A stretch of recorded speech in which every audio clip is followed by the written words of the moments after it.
And finally, I'm going to say and finally, because otherwise we'll do this all night. I Oh mean, it's yeah, yeah, fun, but we yeah. will have to eat at some point. Om nom BB nom. Game Dev. I wanted to say BB King. You are not BB King. I'm pretty sure you're not BB King, but if you are, can I have an autograph? Um, do you cover texture atlas creation in any of your courses? Not as yet, because we've not actually come across anything that we've used a texture atlas for in anything that we've made. Now, we keep talking about um, having, in the next Godot course, having a bunch of pre-made assets that people can use Yeah, that include pre-made characters. So we'll have Tukey, we'll have Avery and Annie Bunny, yeah, we'll have Boris the Bat. Can we have low poly? yes. Good. But that might be a good time to have an atlas sheet because when Yes, you start, sorry, Cat. When you start dealing with multiple sprites, yeah. and why were you behind me anyway, Cat?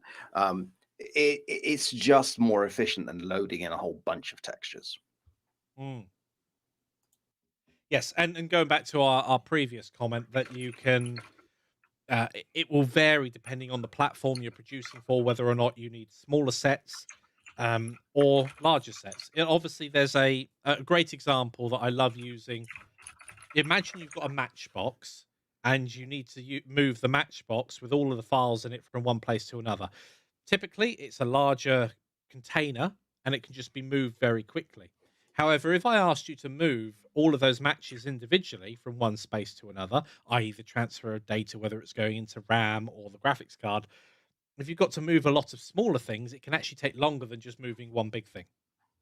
So it's a balance. If is that a Rugrats mug? Are you talking about my mug? Squirrel. No, that is from Up. That is from Up.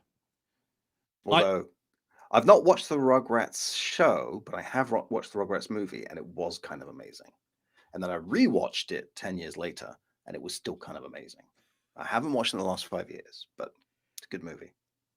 so Up is a fantastic movie, but I hate the first 10 minutes.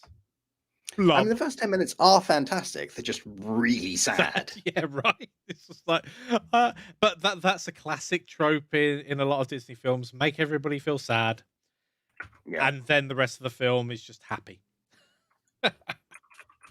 So fantastic. Just to wrap everything up this evening, we have launched a brand new course, Geometry Nodes for Blender 3. I mean, I'm doing a hooray. Mikey did all the work on this one. I got to sit here. Just a reminder, it's actually on special at the moment. There's a launch week special. So that should take you through that link there. That should take you through to the course itself. Yes, I'm just going to make sure it works. I've been pasting it to everybody. Yep. And once again, I am very sorry about these weird things I'm doing with my fingers. I'm trying to make my hands work. Wrap it up. Very, very good. The wrap. Turned down for what? Or to get the first half on ketchup. Yep. I think I need new glasses. I actually did read that as very good cheese. I will try the rest on ketchup. Then I realized what he actually wrote and thought, yep, these glasses are old. Okay. And I'll leave you all with, in fact, A song. a song. So I before we go, I'll just play the course itself, not the whole course, but the intro to the course. I'll put that on now, and we'll come back to say goodbye. So I'll see you guys in 1 minute. Hey folks, welcome. My name's Erin and I'll be your instructor for this section. In this part we're going to be looking at geometry nodes, and geometry nodes has actually been in Blender since 2.91. However, in between 2.93 and 3.0 there was a major redesign in the nodes, and so we're going to be exploring this new system called Fields now that it's had some time to settle. In this section we're going to learn the UI, we're going to learn to navigate, and some useful shortcuts that are going to help you moving forwards. We'll learn to create a reusable tool as a node group that you can share and use across multiple files. And we'll take this as far as creating an entire scene animated within a single node tree. I'm really excited to see where you're going to take these tools. Having proceduralism as an option for you to lean back on really does elevate your workflow. It lets you really scale things, work stuff at a greater level of fidelity and complexity. So, good luck. I hope to see you on the course.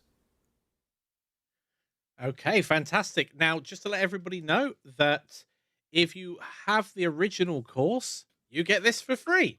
If you're on, if lifetime members should now have access to the course as well. And finally, if you're part of the Blender Creative Series, this is a free upgrade as well, as it comes under that. So if you're already enrolled in those courses, you've got the upgrade.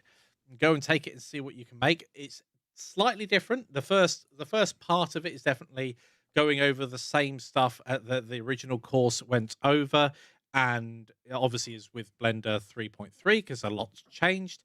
And there's a little bit extra on the end. I think the course is about another 45 minutes longer than previous because Erin got carried away, which is absolutely fantastic for everybody. It's great. And later on in the year, or towards the beginning of next year, we'll have a more intermediate course slash advanced for Blender geometry nodes as well.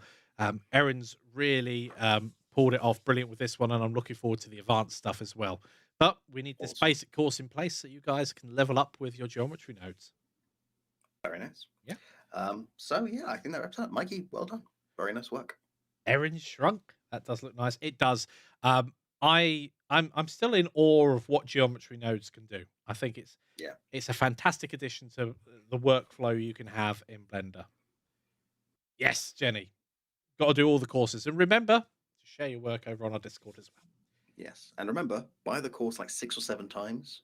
Yep. At double its listed price. I don't know if you can gift the course on our site. I'll have to have a look at that. Can GeoNodes export to Godot? No, but the product can. So you can make it in GeoNode and then export it, but you can't export the node system. Yes, yeah. Again, in the procedural weapons course, I go over the export process into Godot as well. So, yep. Awesome. We shall wrap up there, everybody. Thank you for joining us this evening. I've had lots of fun. Yep. I've had lots of fun too, even though my hand is seizing up. It's weird. Thank you very much, everybody. Yes. And thank you, Michael. And all being well, we'll see you all next week. Same time. Yep. Bye. I've used the wrong hand. Bye. Yeah, this is Bye, everyone. Bye. Press it. I'm pressing Press it. it. Hold on. This hand doesn't work. Bye.